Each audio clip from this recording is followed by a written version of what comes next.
What on earth made you think this was a good idea? It'll be funny when we look back at it. Most shit things are. You are watching The Fan Carpet. I'm Mikey AVELINE, and today I'm here at the Mayfair Hotel for the UK Gala screening of Almost Married, featuring Philip McGinley and Emily Atack. The film serves as a reminder of what you should be doing and shouldn't be doing on your stag-dos. Let's go chat to some of the cast. What drew you to this film? Well, I read the script and I love the character. I really like the relationship between Lydia and Kyle. I think it's in the beginning, before he, goes off and does the naughtiness. I think there's a lot of a nice foundation of a relationship there. I just immediately clicked with Phil, and it was. And we made really good friends. It was just, that's always great when you have really natural chemistry. And it was just. And I did the audition with him. So as soon as I did that, I knew it was something I really wanted to do. It was great fun. Well, I was attached to it for quite a while. There was it was being developed as a sort of small short film version of the main script to try and attract the funding. So Ben and I have been working together since that. So it was like we shot a bit of the teaser, then shot a little bit more, and then we nearly got the funding, and then we didn't, and then we did, and then we were casting everybody else. So I can't really remember what drew it to me, other than the fact that I was just always involved and I was always looking forward to it finally happening. So how long did that whole process take? Wow, I mean, I think Ben had the script for 2 years, 18 months before he got to me, and then for me and him another year, and then we made it a year and a half ago. So it's taken such hard work from particularly Ben, the director and writer, but from all his team to get it from here to there. Probably wrote it going back, probably about 4 years ago now? No, 3 years ago. Basically it was, I just wanted to write... Personal experience? I'm not going to drop it, no, it's certainly not personal experience, although I'm not going to lie, everyone's been to a sex, well, I'd say the majority of adults of our generation have been to a sex clinic once or twice in their lives, and I'm sure most people would agree that the first time it's quite a daunting and dramatic moment. You're left to wait for a week or whatever to get your results, and most people sort of panic and think the worst. So I do think it's an area that's rich for drama that hasn't necessarily been explored in film before. And then the story sort of came about just from being in my late 20s and having friends around me getting almost married, embarking on marriage. Exactly, yeah. So that was what kicked it off. What memorable moments are there from the film that you can tell? Wow, do you know what? This is the first time I'm seeing it. Oh, no way! Yes, but I mean, whilst filming it, there was so many. I enjoyed filming every single scene. It was a really, really fun job. There's it kind of all ties up at the end really well, and there's a couple of twists. So I think that the twists at the end are what I'm really looking forward to seeing how they kind of come across. So yeah. We just had a real laugh, there was 3 of us mainly. There was some brilliant supporting cast, but Mark and I and Emily were all in a hotel in Newcastle, and it was a really... Quite cosy. Pardon? Quite cosy. Well, it was cosy in the sense that we were working hard, we were on set 10, 12 hours a day, and back to the hotel, learn tomorrow's lines. We were working under quite a big time constraint, so we had to work hard. But yeah, it was nice to be in such a close unit, working together. The tagline for the film is there are stag-dos and there are stag-don'ts. I know you might not be the age where you have hen parties yet, but have you heard of any hen party horror stories or had any yourself? I think every hen party is one massive horror story, isn't it, really? I mean, they're all just... Getting married. Yeah, they're all just hilariously just ridiculous. I haven't actually been on one, I don't think. No, I haven't. That's bad, isn't it? I should be. But yeah, no, they're all just hilariously hilarious. What would you dress up as for your hen party? Oh, I've thought about this a few times and I haven't really come to a conclusion. It would just have to be, I think I would want it, like everyone else, I'd want it as rude as possible. Rude? Yeah, just really rude, really stupid, people running around dressed as knobs, like that. Okay. Literally really, really rude. I'm sorry, but I would want a stripper. A male or female? I'm not bothered. You can have both? Yeah, fine. On my hen night, that's what I want. I think that every woman has a right, and every man has a right. They do, I definitely agree. Don't go too far, but... Like in this film? Yes.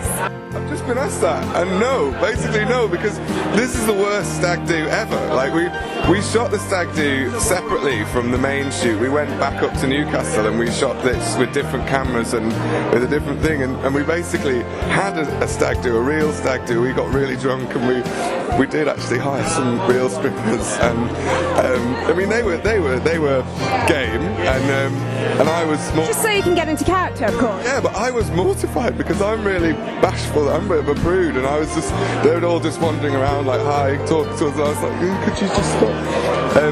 But fortunately, Kyle, my character, is also obsessed with his fiancée and wasn't interested and was like checking his phone to see if she texted during the lap dance. So yeah, I haven't got a worse stag do because I don't think there is one worse than this.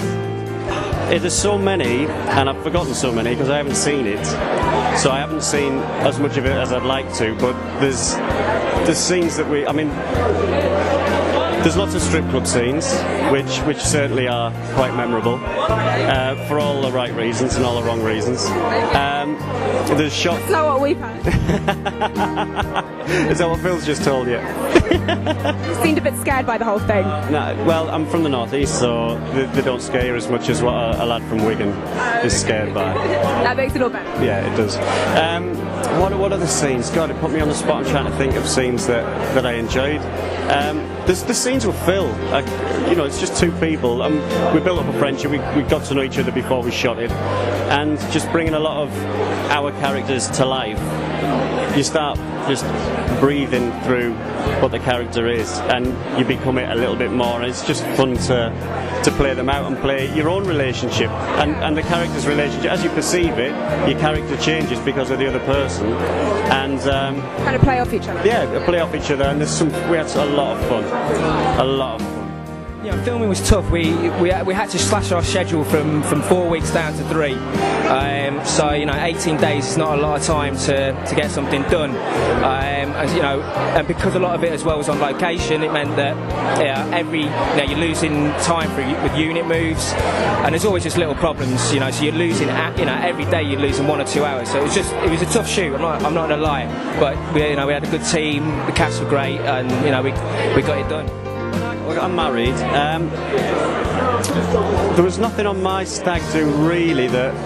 It must be. You're from the northeast. I'm trying to think. Oh, there was one. There was the only thing that happened on mine was my best friend's was hit with paintballs, and he's a big lad, and he got very upset and started crying. Oh, bless. 34-year-old crying. I'm trying to think. Is there any good stag do stories? Oh, there's we had a stag do in Magaluf. I mean, if anything, this must be the stag do. Well, yeah, there was 39 of us, and we dressed up as old women. Old women? Well, they didn't know what had hit them, to be honest. Yeah, well, there wasn't any t-shirts, it was just dressed up as old women. God, I want a stag do. Yeah. What would you dress up as, an old man? Maybe, who knows? I'll know one of these days. When I was researching the project, we obviously got a couple of sex clinics on board to help us with from down to things like props and posters. But I was actually at the clinic in Whitechapel, East London, when a guy came in, literally wheeling his trolley straight from the airport, and it's only a small clinic, and he'd just come back from Amsterdam and was he wanted to see a doctor pretty quickly. So pretty quickly. That stuck with me. I don't know what happened to the guy. Oh, well, fingers crossed for him. I'm a really big fan of Louis C.K. He's an American comedian. I've been watching his show, which is just called Louis, which is a really lovely show where you just follow him through various sort of life and slightly surreal instances in his life, and it's very funny, it's very dark, and it sometimes goes very twisted, but it's always got like a lot of heart and a lot of soul to it. It's a lovely show. Is comedy ever a route you felt like going down yourself? Well, hopefully in this film, but I'm also in a show called Drifters, which is a comedy, which is one of the first comedies I've done, and hopefully that'll be happening again this summer, a second series. But not stand-up comedy? No, God no, I'd be terrified. No. I don't think I'd have got into film if it wasn't for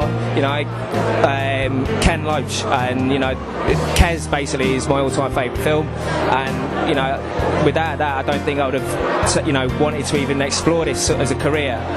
But I like, true British cinema.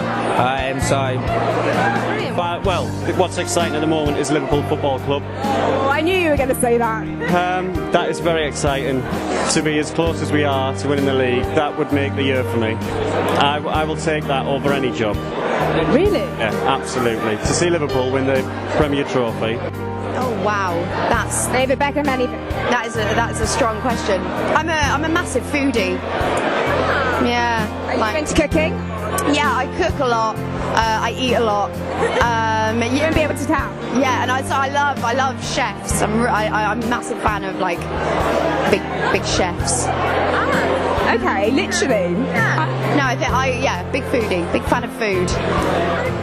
Well, that's it from me and the fan carpet. Make sure you follow us on Twitter, and I'll see you next time. I'll get tetanus off that. Yeah. Honestly, girls, the things that he's gone through to avoid giving her an STD. Are you being serious?